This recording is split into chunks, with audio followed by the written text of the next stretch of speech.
Umroh bareng ANB, beribadah dengan ilmu. Assalamualaikum warahmatullahi wabarakatuh. Alhamdulillah wassalatu wassalamu ala rasulillah wa ala alihi wa sahbihi wa mawala. Dosa ghibah, siapapun pasti pernah melakukannya di antara kita. Dan bahkan sebagian di antara kita menjadikannya sebagai hobi. Sekarang kita akan lihat bagaimana penjelasan Al-Quran maupun keterangan dari para ulama mengenai bahaya ghibah. Semoga ini bisa menurunkan intensitas kita dalam melakukan ghibah dan menjadi pengingat bagi kita agar kita tidak memiliki hobi dalam berghibah. Allah Subhanahu wa taala dalam Al-Qur'an menyebut ghibah sebagai makan bangkai sesama muslim. Sebagaimana yang Allah firmankan di surat Al-Hujurat ayat 12. Wala yaghtab ba'dukum ba'dha ayuhibbu ahadukum ayyakula lahma akhihi maitan fakarihtumuh. Janganlah sebagian kalian menggibah sebagian yang lain. Apakah kalian suka untuk makan daging saudara kalian yang telah mati?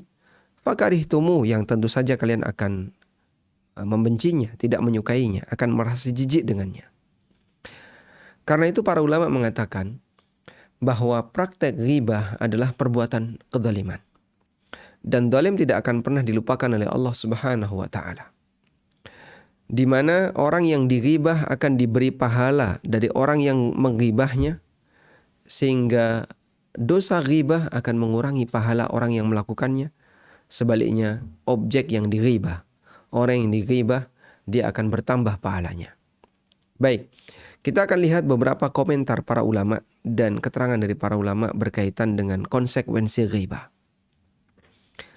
Pertama, keterangan seorang ulama tabi'in, Hasan al-Basri rahimahullah. Beliau mengatakan, Wallahi lal ghibatu asra'u fi dinil mu'min minal akilati fi jasadi. Demi Allah, ghibah itu lebih cepat menggerogoti agama seorang mukmin dibandingkan dengan al-akilah. Al-akilah ini penyakit ya, yang bisa menggerogoti badan manusia, dibandingkan penyakit yang menggerogoti badan seseorang. Ya. Sehingga ketika orang itu berbuat ghibah, maka sebagian dari pahala yang sudah dia dapatkan berkurang sedikit demi sedikit. Bahkan kata Hasan al-Basri, itu lebih cepat dibandingkan ketika ada penyakit dalam badan kita menggerogoti badan kita. Baik.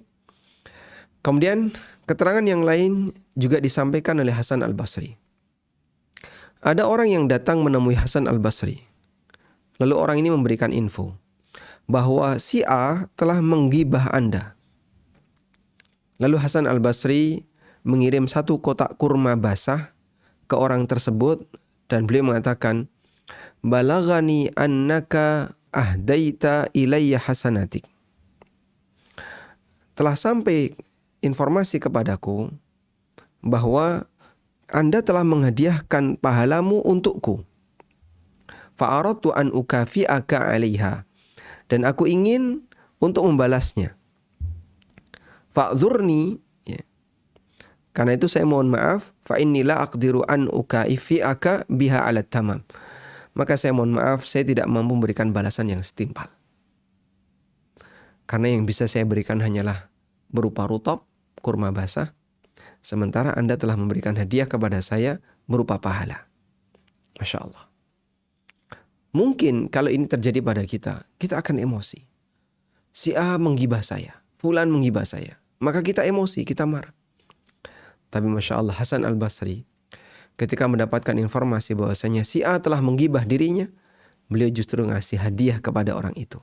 Sebagai bentuk rasa terima kasih karena orang itu telah menghadiahkan pahala untuk beliau. Rahimahullah. Baik. Sekarang kita akan lihat keterangan dari Fudail bin Iyad rahimahullah. Ada orang yang mengatakan kepada Fudail, si A telah menggibahku. Orang ini lapor kepada Fudail, wahai Fudail, si A menggibahku. Lalu Fudail mengatakan, qad jalabalakal khaira jalban. Berarti dia telah memberikan pahala untukmu. Kenapa kau harus merasa sedih? Masya Allah. Dan ini menunjukkan bagaimana para ulama memahami ghibah itu betul-betul akan mentransfer pahala. Selanjutnya keterangan Abdurrahman bin Mahdi. Abdurrahman bin Mahdi, salah satu di antara gurunya Imam Bukhari, beliau mengatakan, laula anni akrahu ayyu sallah. Andaikan bukan karena benci ketika Allah didurhakai, la tamannaitu alla yabqa ahadun fil misra illa igtabani. Sungguh aku berangan-angan andaikan semua penduduk kota ini semuanya menggibahku. Ayyu syai'in ahna'u min hasanatin yajiduha ar-rajulu fi sahifatihi lam ya'mal biha. Tidak ada sesuatu yang lebih membahagiakan bagi seseorang melebihi ketika orang itu melihat ada pahala yang tertulis dalam catatan amalnya sementara dia tidak pernah beramal amalan itu, tapi tercatat dalam catatan amalnya karena dia dikasih hadiah oleh orang lain. Selanjutnya keterangan Abdullah bin Mubarak, Amirul Mukminin fil hadis. Beliau mengatakan, "Lau kuntu mughtaban ahadan." Andaikan saya boleh menggibah orang lain, lagtabtu walidayya. Maka aku akan menggibah kedua orang tuaku. Li'annahuma ahaqqu bihasanati. Karena bapak ibuku itu lebih berhak untuk mendapatkan pahalaku daripada orang lain. Mending tak kasihkan orang tuaku daripada saya kasihkan orang lain. Andaikan ghibah itu boleh. Masya Allah. Abdullah bin Mubarak pernah berdiskusi dengan Sufyan Ats-Tsauri tentang Abu Hanifah. Lalu beliau mengatakan, Ma ab'ada Abu Hanifah minal ghibah. Sungguh Abu Hanifah itu sangat menghindari ghibah. Ma sami'tuhu yaghtabu aduwan lahu. Belum pernah aku mendengar beliau itu menggibah siapapun sampai pun musuhnya. Qala wallahi huwa aqalu min an yusallita ala hasanatihi ma yadhhabu biha. Lalu Sufyan mengatakan, demi Allah, beliau sangat menyadari sehingga jangan sampai pahalanya itu hilang darinya.